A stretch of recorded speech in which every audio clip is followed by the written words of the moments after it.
Girls Do Step 2, and today Black Girls review kind of first impressions of Spider-Man Far From Home. I'm Nik. I'm Tiffani. And you can see we look great. This was unplanned. I just noticed that.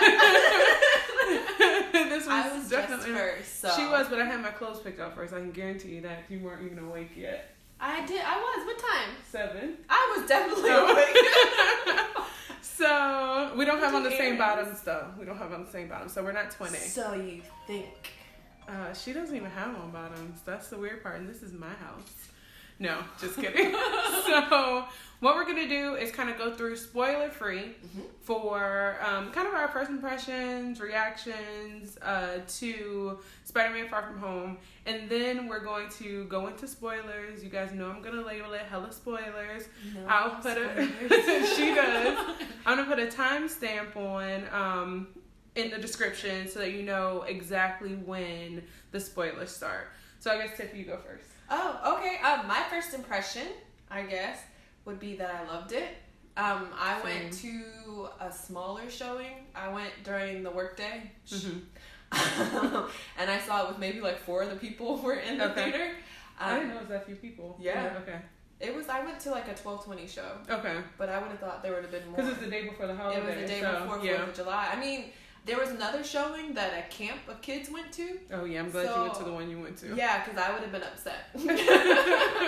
But anyway, but I loved it. I thought the cast did an amazing job. The direction was good. The plot of the story was great. I liked all the emotional beats that they hit. The comedy beats. It still felt like very much like a Spider-Man lighthearted film, but there was still an emotional depth to it.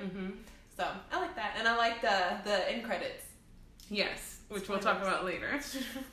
So same here. I really loved it. I thought that it captured the spirit of Spider-Man perfectly. It was still really fun. We got a lot more of Spider-Man swinging through New York City, like those bright, colorful shots, not like him trying to figure out, like, how do I swing? Like, that's the kind of vibe I got from the first one. He was swinging, but it wasn't as bright and as colorful as it was when he did this time, you know what I'm saying? Through whatever city, because they're on vacation or whatever, so they're in several locations, which you know from the preview. Also, like she said, the comedy was great. I literally died throughout that movie. Like, I was in tears laughing. And I went in Cleveland Park to the AMC One Uptown. I'm scared to tell you guys because I don't want you to take my theater. They only show one thing at a time because there's literally one theater. It's a renovated into a movie theater, but it's an old classic theater. So there's a balcony section. There's the wide middle and then pretty wide insides as well. And so the crowd there is just unmatched. It's kind of hipster, kind of nerdy, kind of comic book. Like, I freaking love it. Like, it was just so awesome. People cheered when it was appropriate. They were silent when it was appropriate. And I think that made the movie better. And I also want to give props to casting because they kept the original cast and only added where they needed to supplement something missing, like Jake Gyllenhaal. Or, you know, the story. Yeah, Brad. Or having, like, an extra teacher. Because what one teacher is going to take students on a field trip, you know? So they added where it was appropriate, but they didn't try to add just a whole bunch of people for the sake of, like, a sequel. So, all in all, great movie. I think that they definitely are going to come back with some more fire, and I trust them to bring Spider-Man back. Yeah. Anything else you want to say before we go into spoilers? No. All right. So at this point, let me be very, very clear. At this point, we are going into spoilers. We're spoiling. We're telling the movie. It's going to happen. Turn it off if you don't want to know. Yeah. Okay? Thanks. All right. So we're back. And we decided we're not going to go too in-depth with this review and reaction because we recorded an episode with So I'm Watching This Show, which drops on Tuesday. Go check it out. Yeah, check it out. We go in-depth, like deep dive into the movie, things that we love, things we didn't like, you know, comparing it to other movies. So you really want to know our reaction to that, go and watch. What we're going to do here is we're just going to highlight some of our favorite moments. They will contain spoilers still, so if you're watching, you're hard-headed because we told you to turn it off. So it will contain spoilers. Yes. But then we're going to go into the end credits and go more in depth with that. And then we're actually going to highlight some of the previews that were shown during or before the movie to kind of look at what we're anticipating for the rest of the year. within those movies. So Marvel Cinematic Universe. Yeah, Marvel Cinematic Universe, and then outside of that too, just like different movies that we can anticipate and look forward to. I know I have a couple that I'm really excited about. So before we get into that, Tiff, let's get some of your favorite moments. Okay, my favorite moment was definitely Edith. When yes. Peter first found out about Edith yeah. on the bus, and he accidentally sent a drone attack against his rival for his crush. yes. I love that because I was like, that's something I would do. I'd be like, take him accident. out, and be like, no, take him out. Like, I don't understand why he couldn't just say never mind. Like, he had to jump off the top and like spider web it or whatever. Like, because plot. Right. I'm like, it was a plot device, and it was funny because when he landed, he looked like Tony. Yeah, so it was cute. very, very cute. I also love that Edith is even dead, I'm the hero. Like, left by Tony Stark. And I was like, that's really, really cute. I was like, that's like a Tony nod. Yes. Without having Tony in it. Because going into the movie, I would say I wanted a little bit more. I thought that I wanted more Tony, but as I watched the movie, I just realized I didn't want him in there at all because it would have taken away from it being Tom Holland's movie. Growth.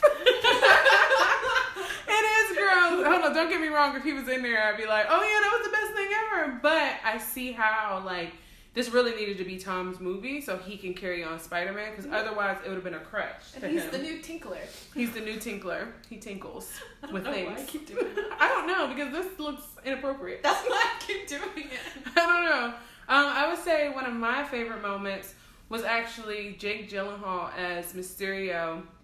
Just like, I think in general, it's him because he was so over the top. Yeah. And then when you realize he's like not good and how they made him not good, which I won't tell everything, but when they realize how spoilers. I know, but people are hard headed and they're gonna be like, they told us everything. Of course, we told you. Spoilers. But yeah, he was a former employee of Tony Stark, which they originally kept the storyline of Mysterio's origin from the comics, but it was all a cover up. So that you could really see that he was an employee of Tony Stark and he was just set out to get revenge against the Avengers. And but why Edith told nobody this? We don't know. Maybe in my mind, I've created my own canon because I do this when things don't make sense. But because Tony died before he was able to fully finish Edith. So she was telling everything. He had a lot. He had a lot programmed. But you know when you download 98% of something and you're using it and it's fine, and then all of a sudden you're like, why doesn't this work? And you realize you need to download that 2%. So that's what happened. It didn't fully upload into the system. Just keep spinning that story. Hey, it makes sense for me, and I'm okay now. I don't sit up at night and think about like, why did Edith fail? Tony's things don't fail. Why did Edith fail? Was it Tony's thing? Because we're starting to learn that some of his inventions weren't his inventions. Right. I think that he just went back and kind of enhanced them, right? Like, they would bring stuff to him. But which is what you would get with a big company or corporation like that. Like an Apple or whatever. Somebody starts it. Tony is the Steve Jobs. Steve Jobs wishes. And that's not blasphemy because I know he's dead. I don't know who my microwave, is that Steve Jobs? I don't know. Jobs. We were going to insert a hologram, but then we realized I don't know how to do that as a special effect. Picture right there. Do you have any other favorite moments? I'm gonna be really honest. I liked everything Ned and Betty. Yeah. Their whole relationship. Same. How it lasted the entirety of the trip and then it ended when the trip ended. That was so high school. Right. Like, oh yeah, we just broke up. It's cool. No, that's true. It was just so over. Like, babe, oh, babe. And then it was just over. It was very high school. It was very, they were very all about each other and then they were just like, whatever. I loved it. I loved their relationship. I love Ned. I actually wrote, so I have notes. I'm not going to read them because I've read all these already, but one of the notes that I never read was like, from the beginning, Ned sets out that he's still the best character. Like, see, I said the opposite. Ned is the worst. I think Ned is the best. And I think Ned is the best, not because of what he does or doesn't do with the girlfriend and stuff like that, but Ned, honestly, the movies, I think, wouldn't be as good without Ned's character. He needs a friend. He needs a friend, but like, Ned is just, his timing is on point. Like, Jacob Batalon. His timing, his comedic timing is so on point. Jacob is amazing. Like, he's so funny to me, and like, just the way that he's like, I'm still your man in the chair. I got a woman, but I got you too. I know she knows now too, but I was exactly. first. Like he even stepped up more once MJ was in the picture. He like put Betty to the side a little bit more. Taking my spot. Exactly. So like I love that. I love that MJ's character expanded. I love that Betty's character expanded. Yep. I think it just goes back again to cast choices and the actors themselves. I think they really make this franchise what it is and why it is the best Spider-Man iteration that we have right now. So I think the only thing that I had against the school trip was the fact that there were only 2 teachers and no parents. Because anytime you go on a field trip through school, especially in high school, we're in Southern Maryland too. I don't know if that's the case at most a magnet New York, especially New York City. But I some feel like kids might not ever see them parents except for on Saturdays. I mean, just the way that it is. Yeah. Flash. Yeah. His parents didn't even show up to pick him up from the airport after he almost died. Right. But I feel like, I guess my gripe with that was I always feel like whenever we went on a trip, especially out of state or out of the country, even for sports events, parents were there. At least 1 or 2. Yeah. Yeah, I always look at it like schools are different because like I watch school movies from like California with those huge schools, and everything's always different. And then I know, and I know people who went to school like that, and I'm like, oh wow, that's cool. We weren't allowed to. We couldn't even go in the courtyard, nope. So we couldn't even order sunlight. Was when we had to walk to classes in the trailer. Right. We couldn't even get food out of the vending machine if it wasn't lunchtime. Nope. I mean, I got my Foodtopia on because wasn't nobody holding me back. We all did. But right, and be cool with the teachers. So that didn't bother me as much, but I can see where you're coming from, especially from our perspective, the type of school we went to. I would say I don't really have any gripes. My gripe was a small one. I mean, no, my one gripe is, and we kind of discussed this on So I'm Watching crossover episode. Yeah. I think that Jake Gyllenhaal's character just went too early. I really would have liked to see him continue on. And to the point of like not even being revealed in this movie. But then who would have been the villain? He still could have been the villain, but revealed so much later that they didn't get a chance to like stop him. You know what I'm saying? Like, so well, like technically they didn't stop him. Yeah, but he's like his character, unless they find a way he's not really dead, whatever. But Edith kind of confirmed that he was. You know, he's gone. Maybe you know, Edith made another mistake. She could have. But yeah, so that I would love to have seen him stay around. So I guess now we're going to the end credits. Yes. So the first end credit scene was actually Spider-Man going on a date with MJ. He dropped her. Swinging through the city of New York, taking selfies, things like that. Yeah. He dropped her. Yeah. They've never shown Spider-Man dropping anybody before. And it makes sense that she would fall. So it was cute. She didn't want to do it. He's about to leave, and then there's like breaking news on the teleprompters of Times Square. If you've ever been to New York, you know how busy and how active it is. All the screens are kind of focused on... Do people actually stop when there's breaking news? If there's breaking news and it's really big. But the sound's not usually on, so... Do people just read it? Yeah, I mean, I guess they can turn the sound on. I don't know. I've never been there when the sound's on. It's usually just, you know, pictures. But I've seen in so many movies and TV shows that the sound does come on, and I guess it's possible. Yeah. It's just didn't... When I lived there, I never... But we also haven't had news of that magnitude yet. Luckily. While I was there, because...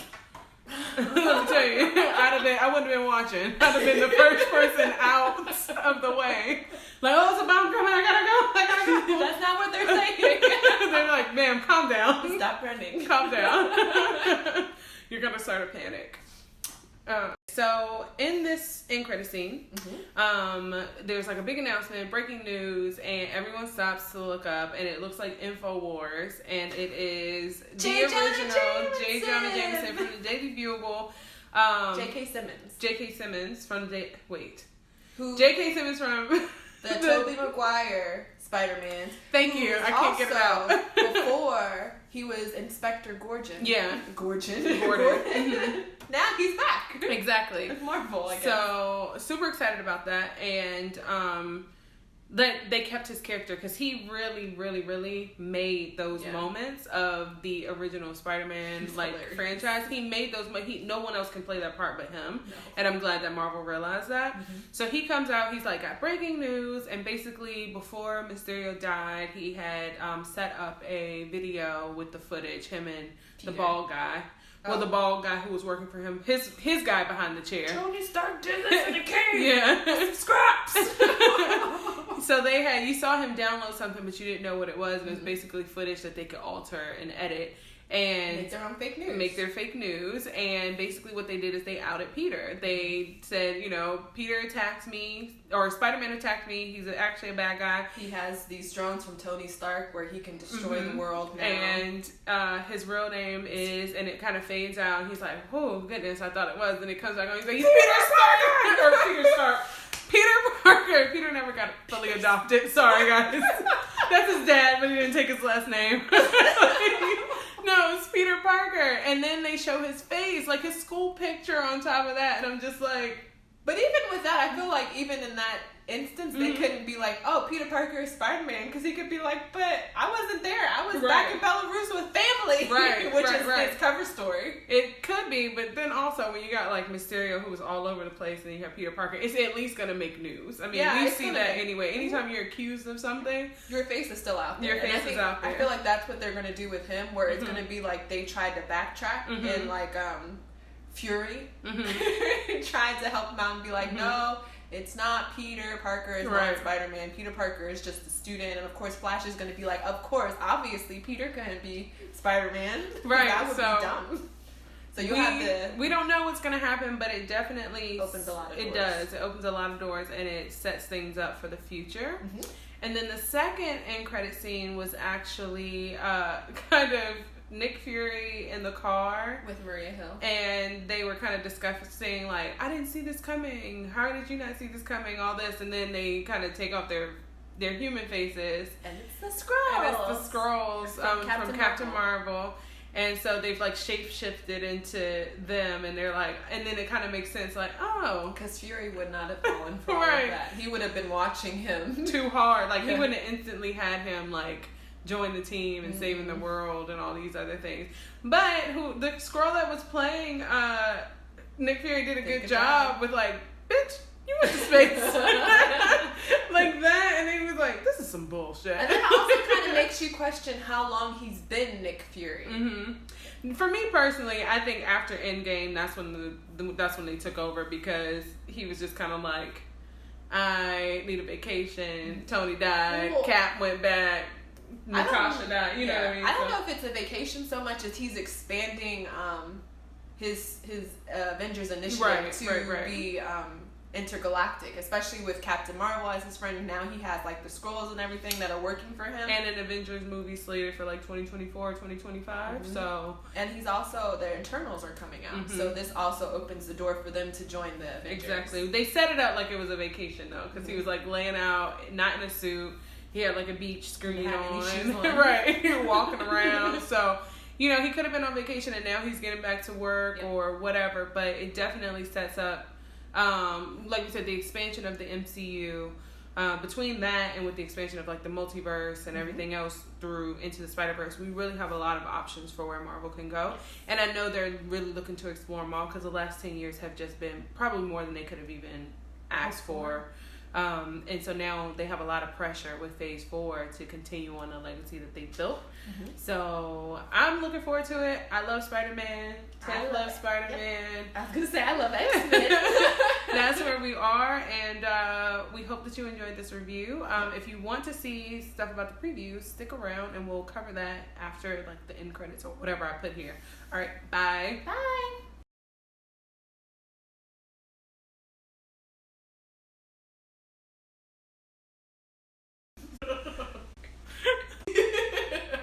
Alright, we're back after some technical difficulties. And we're just going to run through really quickly the previews that were shown before Spider-Man Far From Home. Kind of our thoughts on a couple of them, not all of them. And then what we're looking forward to. Kind of the one we're most anticipating, I'll say that.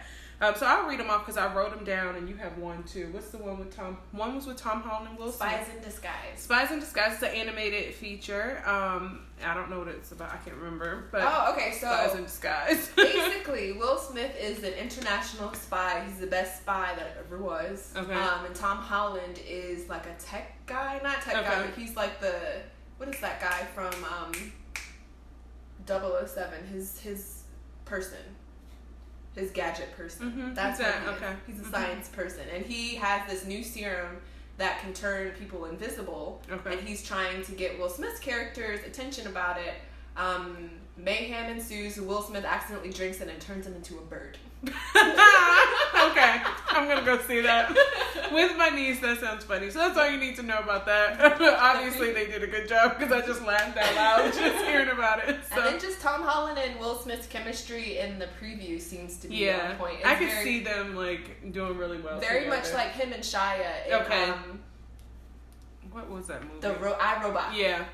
That's Wait, what he they wasn't in iRobot. Yes, he was. Oh, Shia yes, he LaBeouf. was in iRobot. Stop cussing and go home. Yep. Because you know why? I couldn't remember because